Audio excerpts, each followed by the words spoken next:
Right, these pictures just into us in those cars are Manchester United's two new signings. They are now at Manchester United's training ground.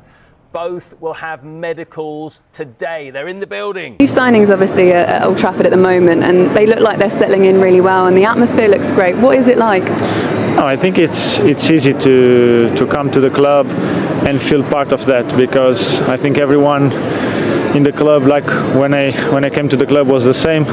Everyone was helping me to settle down really quick to the club. I think most part of the people, I think everyone already, when you come to Manchester United, already know about the history of the club, about how it is to play for this club. So I think for them it's being easy, and we are here to help them to make it easy. Yep. The challenge, as I said last week, the challenge for us is game by game.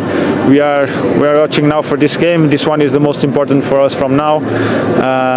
We know it is a tough game. Last season was really difficult to win here, but we know what we have to do. We know the spirit we need to have, and we carry on. And a number of clubs are looking at Victor Gyökeres. There's a rumoured release clause of around £65 million, maybe just over. But Victor Gyökeres' career has really taken off in the last few years after a slow start. And it is worth bearing in mind that at 26 he is a relatively late bloomer, but was on loan at Swansea, just one goal in 2021. But look, as soon as he got to Coventry, one season on loan there, and then really exploded. This campaign helped Coventry to the playoff final, where they lost to Luton on penalties. But since going to Sporting, 43 goals last season, 52 this year. And that comes in just 100 games as well. He's been very creative as well, 23 assists. When I watch him play, he slightly reminds me of Diego Costa. There's not necessarily like a very clean player there. It's sometimes a little bit rushed, sometimes a little bit bundled. But this guy has an incredible desire to score goals, and he's done so effectively this year. 38 goals in the Premier League alone. He helped Sporting win the league last year. They are level on points with Benfica at the top of the Premier League this year. They will win the title if they, beat Vitoria this weekend. Second successive title, winning mentality. He'd be a huge addition for Arsenal.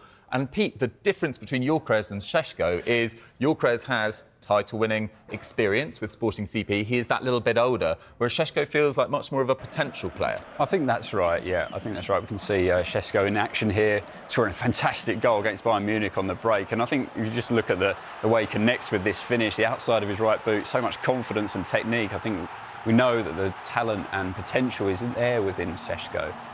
Perhaps not the stratospheric goal-scoring numbers of someone like Gyökeres or some of the other top strikers. I mean, if you look at his career path here, and we've got the stats here, when he was coming through at Salzburg, of course, following a similar path to Erling Haaland, there were comparisons at that point. But you see the numbers, it's not on the same level as Haaland. Just 21 years old, though, and very highly rated by RB Leipzig. There was a clause last summer, June 24, that he could go for £55 million. Lots of Premier League clubs looking round at him at that point.